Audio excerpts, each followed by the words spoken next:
2 days of Houston Rockets training camp in the books, and here to share his thoughts with us is Kelly Iko of The Athletic. Kelly, give me your immediate takeaway right now before we dive into all this in a second. I think when you have a young team like the Rockets, you have guys trying to establish themselves in camp. And the reason why the first 2 days have been really competitive is because guys are trying to get themselves into tiers in the roster, in the rotation, trying to impress Coach Silas, trying to impress the coaching staff, trying to see where they fit in. Obviously, there's going to be a hierarchy with, Jalen Green, Kevin Porter Jr.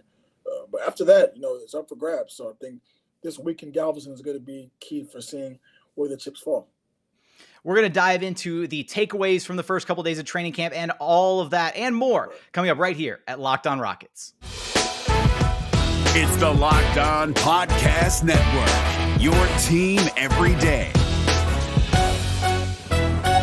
This is Mission Control, Houston. Ignition sequence start. With the second pick in the 2021 NBA Draft, the Houston Rockets select Jalen Green. T-minus 15 seconds. Guidance is internal. I'm going to keep working. I'm going to keep getting better every day. I'm going to keep perfecting my craft. And every time I step on that floor, I'm coming. 6, 5, 4, 3, 2, 1.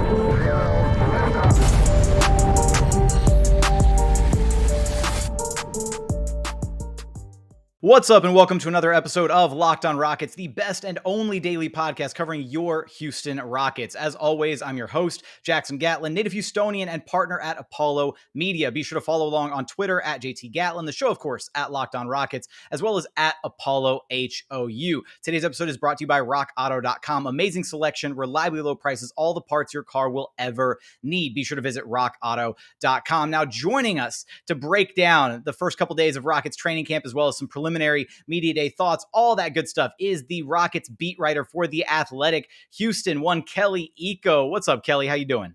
Going good, man. Finally got to do this. Thanks for having me all Locked On, man. Try to get this for a while. Absolutely, man. Hey, man, well, look, at the end of the day, look, I know you stay busy, I stay busy, right? It's sometimes really hard to coordinate schedules, but I'm glad we finally got you on the show. And this is a great time to have you on the show because there's so much going on with the organization, so many different things that we can talk about. And the place we got to dive straight in here first is Rockets have just knocked out, the first couple days of training camp. And we've seen little glimpses, little videos of what's going on kind of behind the scenes. And I want to get some of your preliminary takeaways from training camp. And I guess where I really want to start with, and this kind of builds off of what happened on Media Day, because I really think on Media Day, I think Kevin Porter Jr. kind of stole the show. He was so open, so honest about what this organization means to him. Right. So how are you, what have you seen out of him? What have you heard out of him through these first couple of days of training camp? I think the biggest thing for Kevin Porter that you've seen, especially if you go back to his Cleveland days, is growth. He seems more mature, more poised, very thoughtful in his answers. When he was asked about, kind of what he's been going through this offseason, trying to learn the point guard role, he talked about him having played point guard in high school and in college and in the G League. And that was the whole plan coming into the season.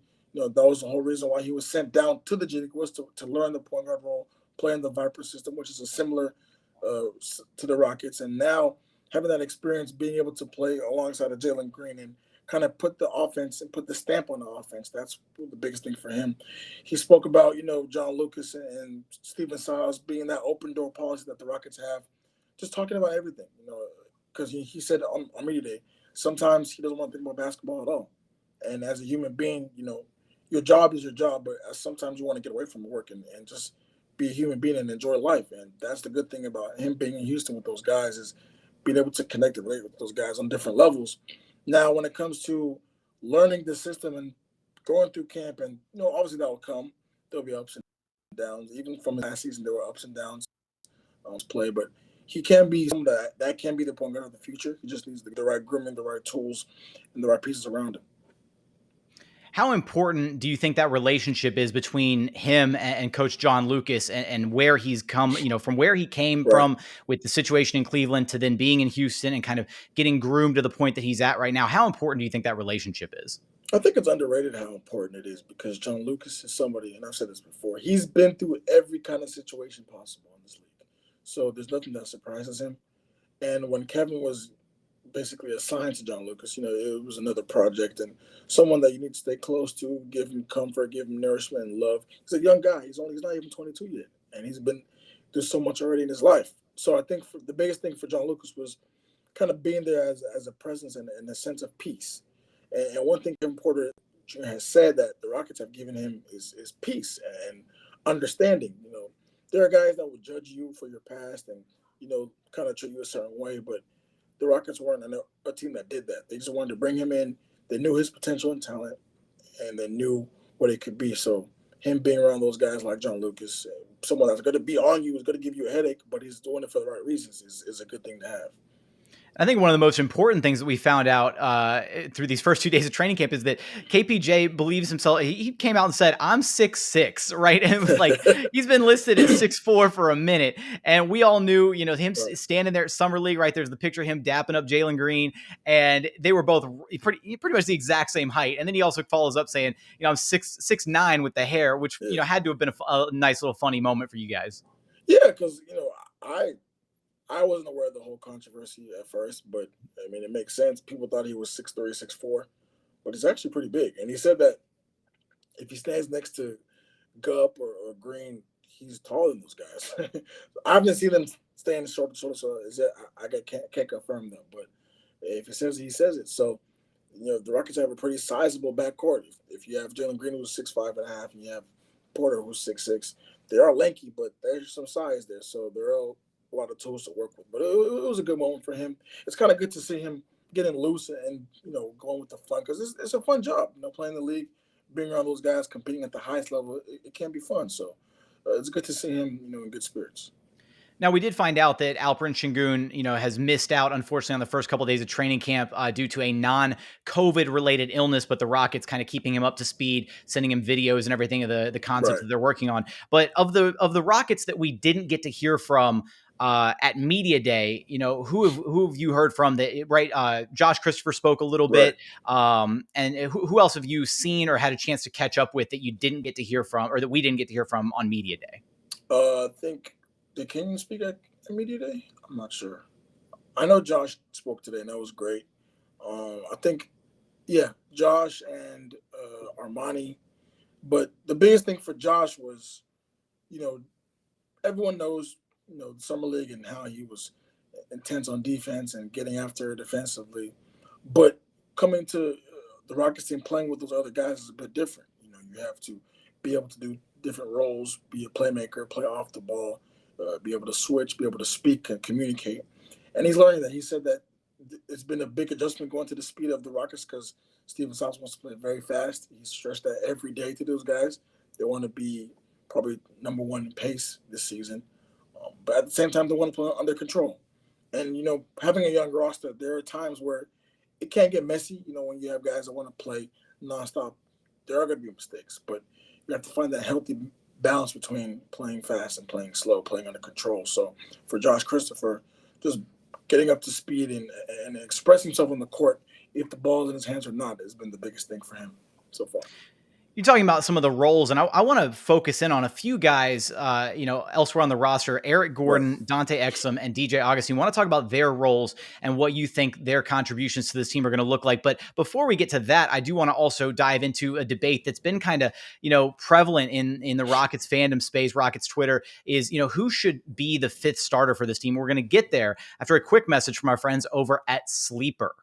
In 2018, the fantasy sports experts at Sleeper realized that fantasy basketball was broken. Games were being won and lost based on whose players had more scheduled games that week, and it made no sense and required very little strategy. So in 2020, Sleeper released a brand new way of playing fantasy basketball. It's called Game Pick, and it's only available on Sleeper. In Game Pick, owners pick a single game per week for each starter to count towards their team's total score, ensuring an even number of games played between opponents. Whether you prefer redraft, keeper, or dynasty, Game Pick has you covered. Sleeper cracked the fantasy basketball code. If you play fantasy football, if you prefer building out a weekly strategy versus daily busy work, you're going to love Game Picks. Download the Sleeper app and start your league with your friends today. You will not be disappointed. And another message from our friends over at Sweat Block, because look, sweating, it can be uncomfortable. It can be, embarrassing a little bit, right? Like, unless you're at the gym getting a good workout sweat in, sure, that's one thing. But if you're running errands, going about your day, doing whatever, you don't want to feel sweaty, right? You don't have to want to worry about what outfit you're going to wear and all this stuff. So get rid of that worry. Check out Sweat Block. It's doctor created, doctor recommended, works for up to 7 days per application. And they have a dry shirt guarantee. If Sweat Block doesn't keep you dry, you get your money back. Sweat Block is stronger and more effective than most clinical antiperspirants. difference. You basically just put it on at night before you go to bed, then wake up the next morning, go about your day, shower, put your makeup on, get ready for work, all that good stuff. And that's it. That's all you got to do. And you will be able to go through your day 100% dry, 100% dry shirt guarantee, all that good stuff. You will not have that uncomfortable feeling, under your arms, through your shirt, worrying about sweating through your clothes, any of that, right? So if you or someone you love is dealing with this, you have to check out Sweatblock. Get it today for 20% off at sweatblock.com using promo code LOCKEDON. Also available at Amazon and CVS. So again, use promo code LOCKEDON at sweatblock.com for 20% off. And continuing on here at Locked On Rockets, your daily podcast home for everything Houston Rockets basketball. Continuing our conversation with the athletic beat writer for your Houston Rockets, Kelly Iko. Now, Kelly, you highlighted this recently, but it feels like we pretty much have a de facto starting four for the Houston Rockets, right? And this is kind of the starting four that I've had in mind for a while as well. Kevin Porter Jr., Jalen Green is clearly your backcourt now that John Wall's opted to sit out. And the way that Daniel Theis was kind of speaking at Media Day, talking about being a defensive anchor for this team, he's probably going to be the starting four or the starting big alongside Christian Wood. That's a whole nother argument. Which one's the four, which one's the five? And we're not going to get into that right now. But the question that I have for you is, where is your head at as far as who should be that starting small forward? And there's pros and cons to a lot of the guys on this roster. And we're going to hash some of that out right now. So, day one of camp, they wanted to kind of put the early groundwork to see, how the team's going to shake out. And Eric Gordon and Jae'Sean Tate were part of the first team.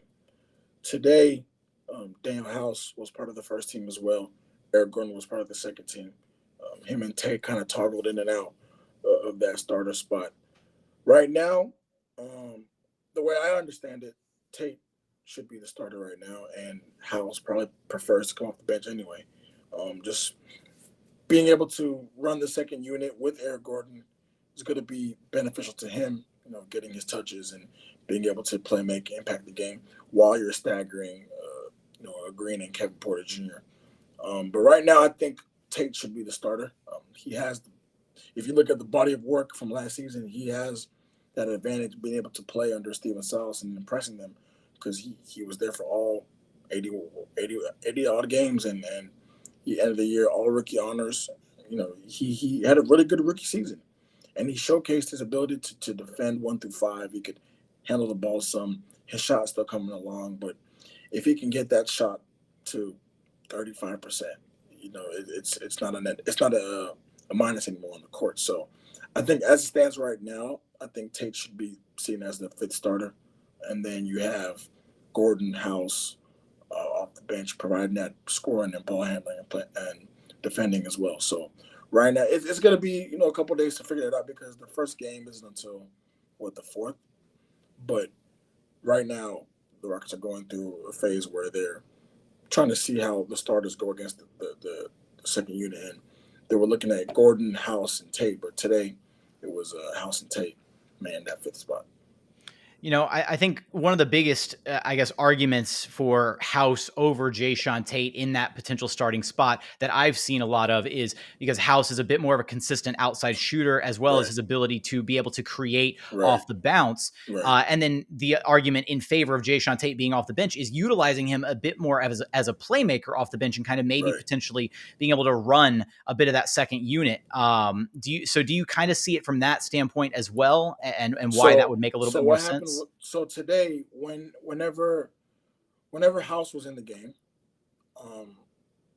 and Tate came in, they played together, and Theis sat. So they wanted to see kind of how that will go if they go small, if they want to go a bit faster. But what you said makes sense. Like Tate is able to handle the ball as a post playmaker. He's a bit quicker, and you won't go double big the whole game. You're not going to play Tyson Wood together the whole game. You're going to have to mix it up, provide different coverages and stuff like that. And House, Gordon, and Tate is kind of like picking starting Pokemon. You have your weaknesses and strengths for all of them. But I like how it is now. If it ends up being Green, Porter, Tate, Wood, Theis, puts a pretty good starting lineup. And then you still have your firepower off the bench in Gordon and House. But House is of course a better shooter. He's a bit bigger, and his defense is just as good as Tate, which is actually one of the biggest underrated parts of his season. Because he took a step back offensively because of the injuries and stuff, but he actually played better defense than he ever had in his previous stops. So right now, I think the benefits of having Tate is like everything you said, playmaking, stuff like that. And it's a good problem to have, honestly. If you go back to this time last year, they were just looking for guys that had a pulse to play. So now, you kind of have a good thing to deal with. Yeah, and on top of all this, right, a guy that we're going to spend a second talking about here in our final segment, but Eric Gordon, right, somebody who you've referred to, or using the Mike D'Antoniism, right, as a sixth starter. Right. He's a guy that I think is going to play a really big role with this team moving forward, especially with you've got such a youthful backcourt with KPJ, Jalen Green. Right. I'm kind of envisioning Eric Gordon closing a lot this season. Do you think that's a stretch, or do you think do you think Silas is going to have points where he's just like, no, he wants the young guys to have a chance to go out there and kind of sink or swim? Or do you think he's going to have Eric Gordon out there as kind of like the safety net in that closing lineup? Yeah, I think Gordon will close a lot of games. I think they'll close games going small, honestly, because I know Stephen Silas loves small ball. It's interesting to see what kind of combinations they go with going small. I could see them going Porter Green, Gordon, House, and Wood, honestly, or if you want to put, so they have options. So I think the biggest thing for him is just trying to see what fits where. And I think the good thing about camp, having a week of camp and more, is you can try everything. Stephen Silas said he's been switching up lineups, seeing combinations that work, putting them through different drills and stuff like that, because you want to put everything. This is where you put the groundwork for the season. These are young guys having to learn NBA concepts, having to learn NBA defenses. That's very tricky. So you got to take it day by day. But I think so far, I think they've done some good work. Now we'll see come first preseason game, how much work they've actually been doing, because the conditioning is not up to snuff yet for what they want to do. But everything else, will come with time. It's got to be nice too for Stephen Silas to actually have a group of guys that all want to be here this time this year, right? Oh my God, that was nuts. That was nuts. I had to highlight it. I had to get the joke in there. It had to be done. All right, Kelly, coming up, I want to dive into the thoughts, continued on Eric Gordon, Dante Exum, and DJ Augustin, their roles and the expectations for them this season. We're going to get there after a quick message from our friends over at rockauto.com. With the ever-increasing numbers of makes and models, it's basically impossible for your local chain auto parts store to stock all the parts that you need. Why endure the often pointless and sometimes, let's face it, intimidating questioning, that you're going to deal with when you go in person to the store? It's like, oh, what's your car? What's the make? What's the model? What's the specification? What's this, all that, right? And then you got to wait for this person to check their computer and their scan in the warehouse to see if there's even those parts in stock. And then they're going to come back and tell you that they don't actually even have them, right? Visit rockauto.com because their catalog is so easy to navigate. You're going to be able to quickly find the brands and specifications that you need for your car or truck. And the prices are always competitive, right? Why would you want to spend up to 30, 50, or even 100% more for the exact same part? So just visit rockauto.com, check out their website. So easy to find everything that you need. And here's the important part. When you go to checkout, when you hit the little shopping cart icon, be sure to write Locked On in there. How'd you hear about us box so that they know that we sent you. Amazing selection, reliably low prices, all the parts your car will ever need. Be sure to visit rockauto.com.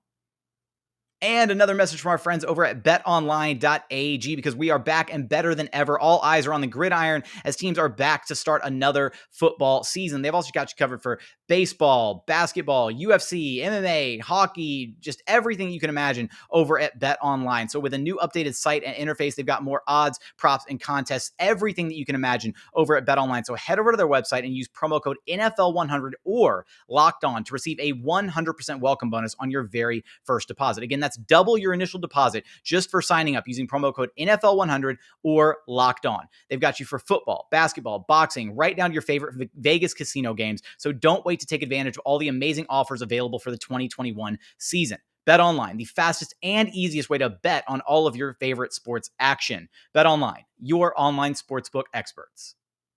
And final segment here at Locked On Rockets, your daily podcast home for everything Houston Rockets basketball. Rounding third, headed to home. Kelly, let's start with, of these three guys that I want to get your thoughts on. Let's just start with Eric Gordon, kind of, because we already talked about him a little bit in segment 2, but just, do you think there's a possibility that he has more of a long-term fit with this team than others would think? Or do you think, if an opportunity arises for the Rockets to get Eric Gordon to a more winning situation, that's the route that the organization's probably going to go? Yeah, I mean, they want him around. They have a lot of love for Eric Gordon. That's what I understand. And Eric Gordon has a lot of love for Houston. They raised his career. They got him $6 million a year. That he saw a lot of success with the playoffs and almost getting to the finals. This has been a good place for him. In the perfect world, he would have retired as a Rocket. But the way the NBA goes, it's a business. And having seen what John Wall's going through, it's not a bad thing. Two parties that go in different directions, and it's an amicable split with John Wall and Houston. Now, Eric Gordon is a bit different because the money is like $40 million less, and the third season is non-guaranteed as well. So you're really looking at a 236-year contract for someone that, if it can stay healthy, can give you 18, 20 points a game. 36% shooting from three, two-way player, handling the ball. It's good value right there.